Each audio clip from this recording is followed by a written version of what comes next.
নমস্কার বন্ধুরা, পোর কিচেনে আবারও সবাইকে স্বাগত।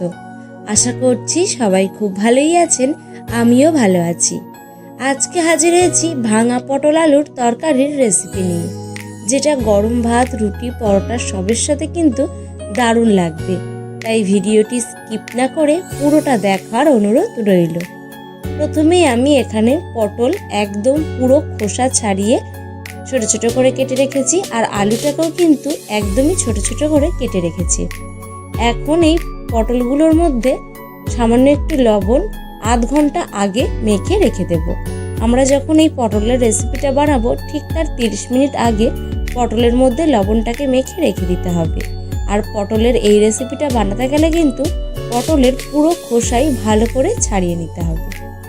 এবার কড়াই বসিয়ে কড়ার মধ্যে 2 চামচ সাদা তেল ভালো করে গরম করে নেব। আর তারপরেই লবণ দিয়ে মেখে রাখা পটলগুলোকে তেলের মধ্যে দিয়ে মিনিট 2 মতো হালকা করে একটু নাড়াচাড়া করে নেব।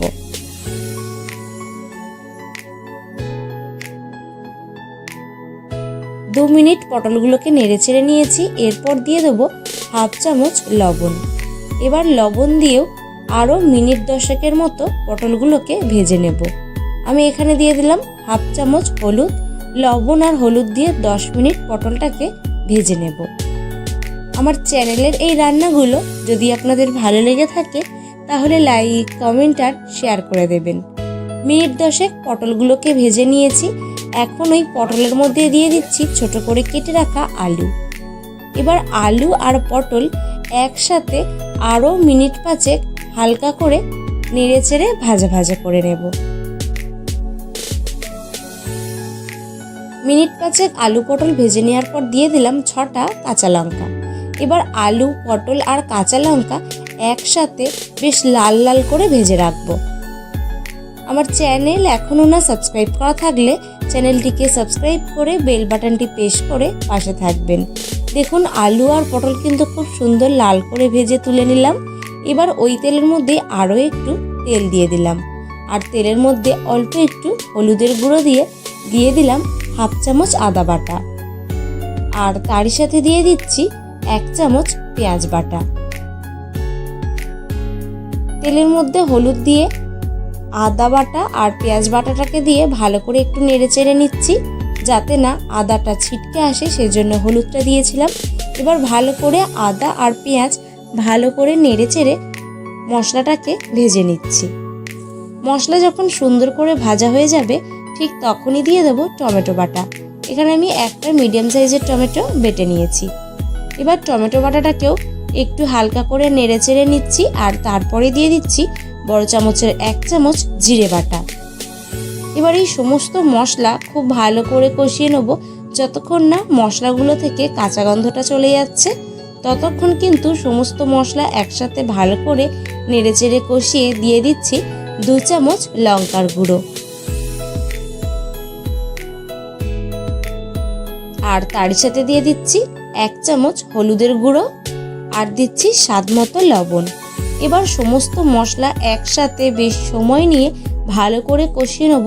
যতক্ষণ না মশলাটা সুন্দর করে কষানো হচ্ছে আর মশলা থেকে তেলটা ছাড়ছে ঠিক ততক্ষণ আমি মশলাটাকে ভালো করে কষিয়ে নেব।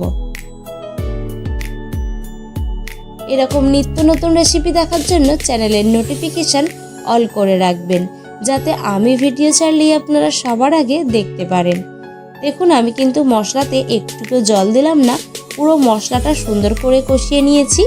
এখন আমি দিয়ে দিলাম ভেজে রাখা আলু পটল। এবার আলু পটল একসাথে মশলা দিয়ে ভালো করে কষিয়ে নেব, আর তারপরেই কিন্তু আমি জলটা দেব।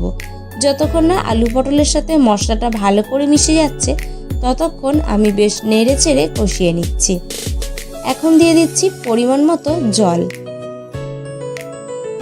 পরিমাণ মতো জল দিয়ে ভালো করে নেড়ে চেড়ে মিশিয়ে মিনিট 20 মতো ঢেকে রান্না করে নেব। আর আমি যেভাবে এই ভাঙা পটলের তরকারিটা করছি, এই স্টেপ বাই স্টেপ যদি ফলো করে আপনারাও বানান তরকারির টেস্ট কিন্তু হবে অসাধারণ। মিনিট 20 পর ঢাকা খুলে দিয়েছি। ঢাকা খুলে দিয়ে দিলাম হাফ চামচ চিনি। হাফ চামচ চিনি দিয়ে আবারও নেড়ে চেড়ে ঢেকে রান্না করে নেব মিনিট 10 মতো। 10 মিনিট পর ঢাকা খুলে দিচ্ছি। দেখুন তরকারি কিন্তু এখন একদমই গরম গরম ভাত বা রুটির সাথে পরিবেশন করার জন্য রেডি হয়ে গেছে। আশা করছি আজকের এই ভাঙা পটল আলুর রেসিপিটা আপনাদের একটু হলেও ভালো লেগেছে। যদি ভালো লেগে থাকে লাইক, কমেন্ট, শেয়ার করতে ভুলবেন না কিন্তু। আর যদি খুব বেশি ভালো লেগে থাকে তাহলে আপনাদের আত্মীয় পরিজন বা বন্ধুদেরকে শেয়ার করে দেবেন। আজ এখানেই শেষ করছি। দেখা হচ্ছে অন্য কোনো রেসিপিতে। ভালো থাকবেন, সুস্থ থাকবেন আর পোর কিচেনের সাথেই থাকবেন।